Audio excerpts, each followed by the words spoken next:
ஹல்லேலூயா! நம் ஆண்டவராகிய இயேசுவின் நாமத்தில் உங்களுக்கு வாழ்த்துக்கள். நல்லா இருக்கிறீங்களா? நிம்மதியாக தூங்கி சந்தோஷமாக எழுந்து துதியோடு இந்த நாளை தொடங்கி இருக்கிறீங்களா? ஆமாங்க, தினமும் ஏதாவது ஒரு சோதனையோ பிரச்சனையோ வந்து கொண்டுதான் இருக்கும். ஆனா தோற்று போறவங்க இல்ல, நம்ம ஜெயிக்கிறவங்க. சரி, வாங்க ஒரு சிறிய ஜெபம் செய்வோம். அவருடைய வார்த்தையின் மூலம் ஆவிக்குரிய பலனை பெற்றுக்கொள்ளுவோம். பிசாசை எதிர்க்கிறவர்களாக பரிசுத்த ஆவியின் அபிஷேகத்தை பெற்றுக்கொண்டு ஆண்டவருடைய சாட்சிகளாக இந்த உலகத்துல வாழ்வோம். சிறிய ஜெபம். பரிசுத்தரேமுக்கு நன்றி ஆண்டவரே, இன்னொரு முறையும் இந்த நேரத்தில் எங்களோடு பேசும்படிக்கு கிறிஸ்துவின் நாமத்தில் ஜெபிக்கிறோம் நல்ல பிதாவே, ஆமென். ஆமா, இயேசு கிறிஸ்துவ உங்க ரட்சகரா ஏற்றுக்கொண்டீங்களா? மனம் திரும்பிட்டீங்களா? அதுதாங்க, ஞானஸ்நானம் பெற்றீங்களா? சபைக்கு போறீங்களா? உங்களுடைய பாவங்களுக்காகவே இயேசு கிறிஸ்து சிலுவையில மரித்து உயிரோடு எழுந்தார்னு விசுவாசிக்கிறீங்களா? உங்களுடைய இருதயத்தை ஆண்டவருடைய சமூகத்திலே ஊற்றி அவ்வப்போது எதிர்கொள்ளுகிற எல்லா சோதனையும் உங்களால ஜெயிக்க முடிகிறதா?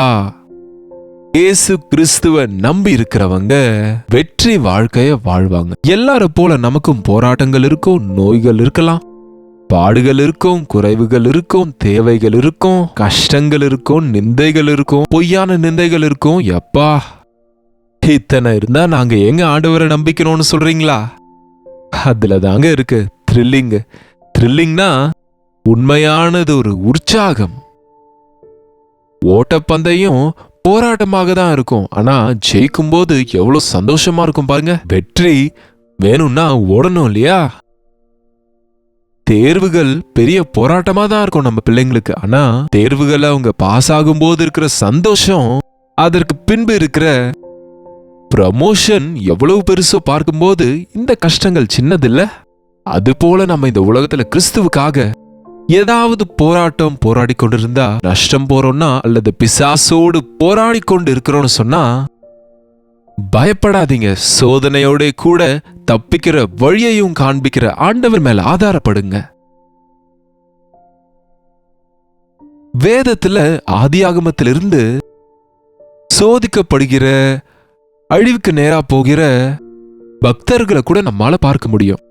ஆனா அவங்க திரும்பி ரெஸ்டோர் ஆனாங்க, மன்னிக்கப்பட்டாங்க, பலத்தை பெற்றுக்கொண்டாங்க, புதிய வாழ்க்கையை தொடங்கினாங்க. அதான் பைபிள்ல ஒரு நபருடைய கடந்த வாழ்க்கையும் வருங்காலமும் கூட இருக்கும். சிலர் அந்த கடந்த காலத்தை மட்டும் பார்த்து இந்த பைபிள்ல இருக்கிற பக்தருங்கெல்லாம் தோற்று போனவங்க, விழுந்து போனவங்கன்னு சொல்லுவாங்களே தவிர, அவங்க எப்படி ஜெயித்தாங்க, அவங்க எப்படி சுத்திகரிக்கப்பட்டாங்க, எப்படி அவங்க திரும்ப ரெஸ்டோர் ஆனாங்க, புதிதாக்கப்பட்டாங்க, எப்படி ஆண்டவர் சோர்ந்து போனவங்களை தேற்றுவாரு, விழுந்தவங்களை தூக்கி விடுவாரு, பலவீனரை பலப்படுத்துவாரு, தோற்று போனவங்களை வெற்றி பெற செய்தார் என்பதை கவனிக்கிறது இல்ல. தோல்விக்கு வெற்றி பழைய ஏற்பாட்டுல காணப்படல, உண்மைதான். இயேசு கிறிஸ்துவின் சிலுவை யாகத்தின் மூலம் தோற்று போனவங்க எல்லாருக்கும் அவருடைய இரத்தத்தின் மூலம் ஜெயத்தை கொடுக்கிறாருங்க. இயேசுவின் ரத்தமே ஜெயம் என்போம் பாருங்க. வெறும் வார்த்தை இல்ல, அது உண்மையா. இயேசுவின் நாமத்துல ஜெபிக்கும் போது, இயேசுவின் ரத்தத்தை தெளிக்கும் போது பிசாசுகள் ஓடிப்போகும், நோய்கள் குணமாகும். இயேசுவின் நாமத்தில் போ என்று ஒரு பிசாசு பிடித்தவங்களை அசுத்தாவிய அதட்டும் போது, போகிறேன் என்று அலைக்கழித்து நடுங்கி அந்த நபரை விட்டு போவத, இப்படிப்பட்ட காரியங்களை அநேகமானத பார்க்கிறோம். என்னுடைய ஊழியத்தில் பார்த்திருக்கிறேன். பிசாசுக்கு பயப்படாதீங்க, அவன் தோற்று போன சத்துரு. அவன் இப்போ ரொம்ப மும்முரமா இருக்கிறாங்க. Is very busy. என்ன சாத்தானுக்கு பிஸி? ஒரு முறை வெளிப்படுத்தின விசேஷம் 12ஆம் அதிகாரம் 10ஆம் வசனம் பாருங்க. அப்பொழுது வானத்திலே ஒரு பெரிய சத்தம் உண்டாகி, இரவும் பகலும் நம்முடைய தேவனுக்கு முன்பாக நம்முடைய சகோதரர் மேல் குற்றஞ்சாட்டுகிறவனாகிய பிசாசு தள்ளப்பட்டு போனான்.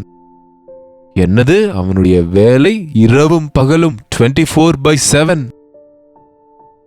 அவனுடைய வேலை என்னவாம்?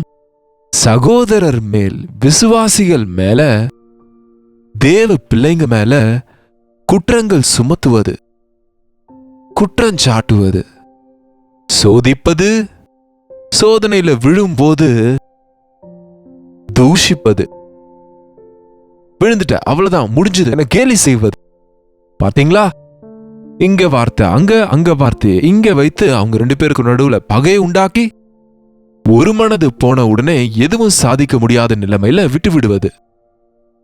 அவன் விசுவாசிகளுக்குள்ள அநேக விதமான தந்திரங்களை பயன்படுத்துறான்.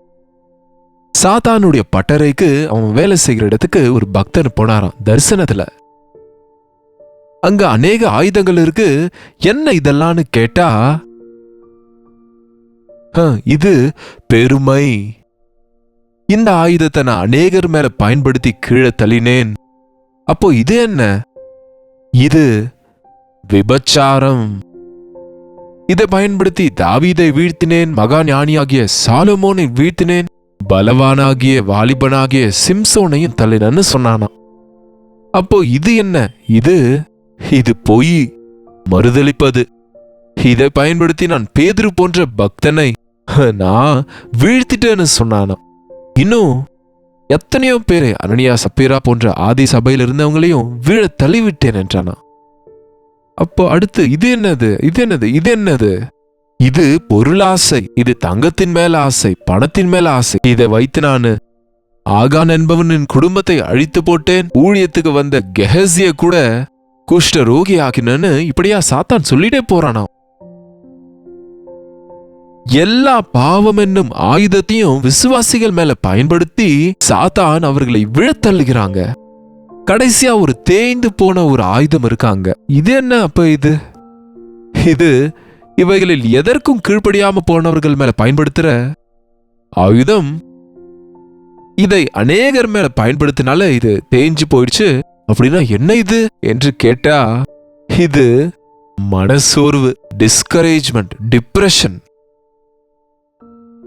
இதை பயன்படுத்தி நான் மகா பெரிய ஜெப வீரனாகிய ஏலியாவை வீழ்த்தினேன். இன்னும் சொல்லிக்கொண்டே போனா எத்தனை பேரை மனம் சோர்வாக்கி டிஸ்கரேஜ்மெண்ட்ல சாத்தான் செய்கிறான் என்று சொன்னா, நான் எந்த பாவமும் செய்யலன்னு சொல்லலாம். நீங்க எல்லாவற்றிலையும் சரியா இருக்கிறன்னு நினைக்கலாம். ஆனா அடிக்கடி உங்க இருதயத்துக்குள்ள அந்த மனசோர்வு வருது, அந்த பயம் வருகிறது, அந்த திகில் வருகிறது. ஹல்லேலூயா! எப்போது இயேசு கிறிஸ்து அந்த சிலுவையில தன்னுடைய உயிரை நமக்காக கொடுத்தாரோ, இந்த பிரச்சனை செய்யறவன் அநேக ஆயுதங்களை பயன்படுத்தி மனுஷங்களை, விசுவாசிகளை, பக்தர்களை தாழ தள்ளுகிறவன் தள்ளப்பட்டு போனான். இரவும் பகலும் குற்றஞ்சாட்டுகிற பிசாசு தாழ தள்ளப்பட்டு போனான். அவன் விழுந்து விட்டான், அவன் தோற்று விட்டான். இன்றைக்கு அவனுடைய ஆயுதங்கள் எதுவும் நம்ம மேல வேலை செய்யாது. எப்போது? கிறிஸ்துவின் ரத்தத்தினால நீங்க மூடிக்கொள்ளும் போது, கிறிஸ்துவின் ரத்தத்தின் மூலமாய் நாம சுத்திகரிக்கப்படும் போது. இந்த சரீரங்க இப்படிப்பட்ட பாவங்களுக்கு நம்மை ஏவிக்கொண்டுதான் இருக்கும். இந்த சரீரத்தை கட்டி போட்டா, கண்ணை மூடிட்டா பாவம் போயிடுமா? வாயை மூடிக்கொண்டா பாவம் போயிடுமா? காதுகளை மூடிக்கொண்டா பாவம் போயிடுமா? தீயதை கேட்காதே, பேசாதே, காணாதே என்ற வார்த்தை இருக்கு. ஆனா எவ்வளவு வரைக்கும் உங்க இருதயத்தில் இருக்கிற பாவம், அதிலிருந்து உங்களுக்கு விடுதலை கிடைக்கிறது? சரீரத்தை கட்டி போட முடியாது, மூடி வைக்க முடியாது. அதை குரூசிஃபை செய்யணும், அதை சிலுவையில் அறையணும், அதை உடைத்து போடணும். பவுல் சொன்னார் இல்லையா, மற்றவர்களைப் போல நான் காற்றை அடிக்க பிரயாசப்படுகிறதில்லை, மற்றவர்களுக்கு பிரசங்கிக்கிற நான் ஆகாதவனாய் போகாதபடிக்கு என் சரீரத்தை உடுக்கி கீழ்ப்படுத்துகிறேன். நம்முடைய சரீரத்தை வெறுக்க வேண்டும் என்று வசனம் சொல்லுகிறது. அவைகளை விட்டுவிட வேண்டும், அவைகளை சிலுவையின் இடத்துல கொண்டு வர வேண்டும், சிலுவையில போட்டணும். அவ்வளவுதான். கிறிஸ்துவுக்குரியவர்கள் தங்கள் சரீர இச்சைகளை சிலுவையில் அறைவாங்க, உலக ஆசைகளை சிலுவையில் அறைவாங்க. கிறிஸ்துவுக்காக நாம நம்முடைய பாவங்கள், சாபங்கள் எல்லாம் சுமந்து கிறிஸ்து சிலுவையில் இருக்கிறாரு. அவர் சிலுவையில அறையப்பட்டது நம்மை விடுவிக்கும்படியாக. அதனால இன்றைக்கு இயேசு கிறிஸ்துவை நம்பி இருக்கிறவங்க மேல பாவம் தாக்கத்தை செய்யாது, மரணம் அதிகாரம் செய்யாது, பிசாசுக்கு அதிகாரம் கிடையாது. ஹல்லேலூயா! சொல்லுங்க. 3 வார்த்தைங்க சொன்ன, சொல்லுங்க. பாவம் அதிகாரம் செலுத்தாது. என்னங்க? சாத்தானுக்கு அதிகாரம் கிடையாது. நம்முடைய வாழ்க்கையின் மேல உலகம் நம்மை கவர முடியாது. அதற்கு தான் தேவனுடைய வசனம் சொல்லுகிறது, இப்பொழுது அதிகாரம் அவருடையதானது. இப்போது ரட்சிப்பும் வல்லமையும் நமது தேவனுடைய ராஜ்யமும் அவருடைய கிறிஸ்துவின் அதிகாரமும் உண்டாயிருக்கிறது. கிறிஸ்துவுக்குரியதாயிடுச்சு. எல்லா அதிகாரமும் அவர்கிட்ட வந்துருச்சுங்க. ஆகையால் அவர்கள் ஆட்டுக்குட்டியின் இரத்தத்தினாலும் தங்கள் சாட்சியின் வசனத்தினாலும் அவனை ஜெயித்தார்கள். ஆட்டுக்குட்டியின் இரத்தத்தினாலும் இன்றைக்கு நாம பிசாசை எதிர்த்து நிற்கிறோம். இயேசுவின் இரத்தத்துல ஜெயம். பிசாசை போவென்று பிசாசுக்கு எதிர்த்து நில்லுங்கள், அப்போது அவன் உங்களை விட்டு ஓடிப்போவான். ஆட்டுக்குட்டியின் இரத்தத்தினால், இயேசு கிறிஸ்துவனுடைய இரத்தத்தினாலும் நாம பாவத்தின் இழிவிலிருந்து பரிசுத்தமாக்கப்பட்டிருக்கிறோம். அநேக நேரத்துல பிசாசு நம்ம கடந்த காலத்துல செய்த பாவங்களை நமக்கு ஞாபகப்படுத்த முயற்சிப்பான். அதை பார்த்து அநேகர் நடுங்கி போவாங்க. ஆனா இயேசு கிறிஸ்துவனுடைய இரத்தத்தில் கழுவப்பட்ட, துடைக்கப்பட்ட அந்த பாவ தோஷம் நம்ம மேல இல்லைன்னு நாம விசுவாசிக்கணும்.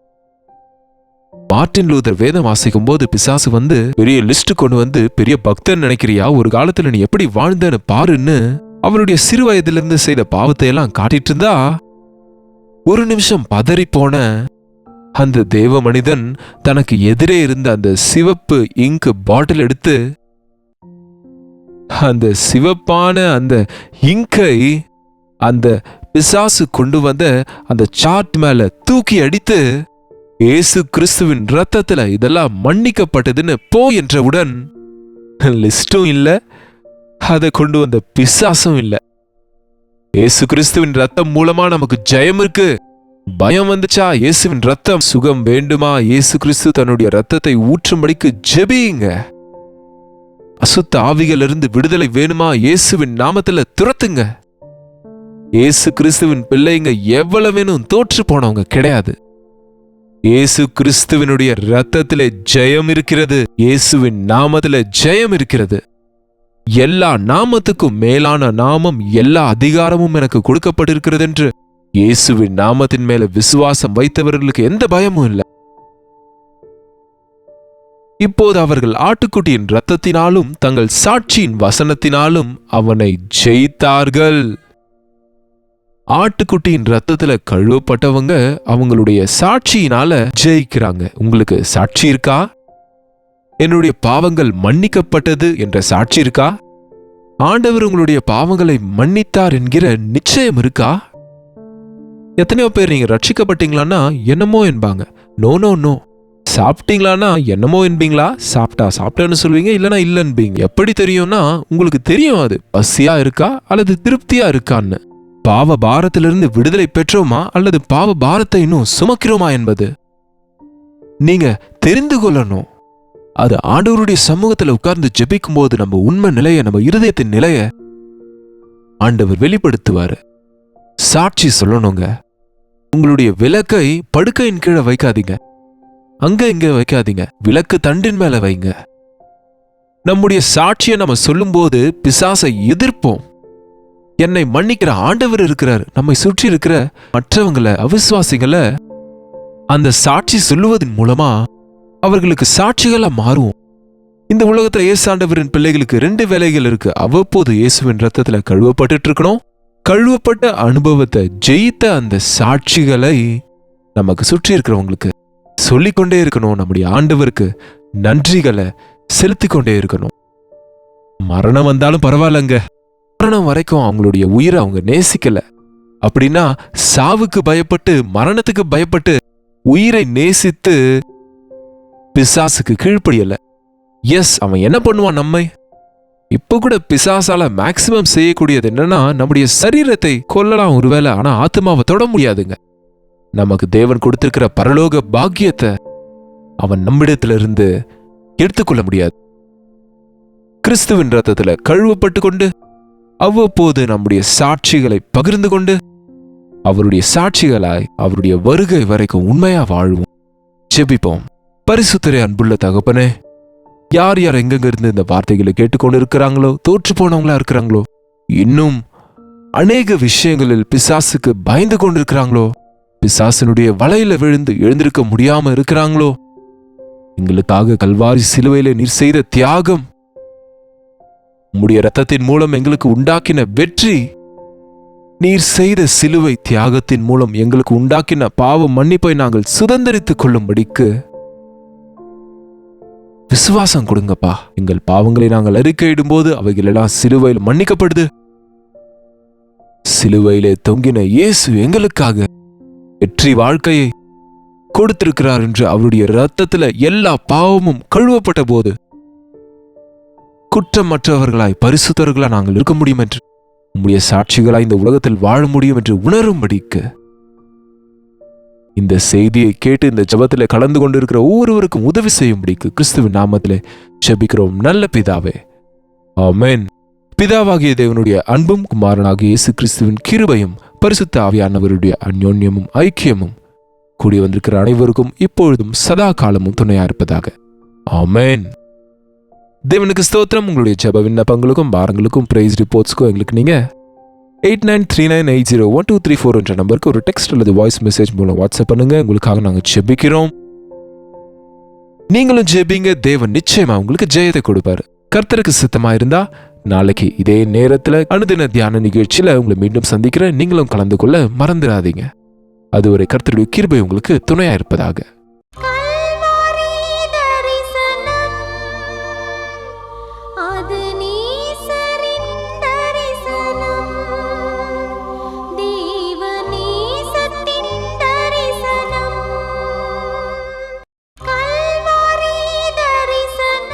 ஒவ்வொரு நாளும் வசனம் தியானிப்பேன், ஒவ்வொரு காலையிலும் உம்மை சந்திப்பேன்.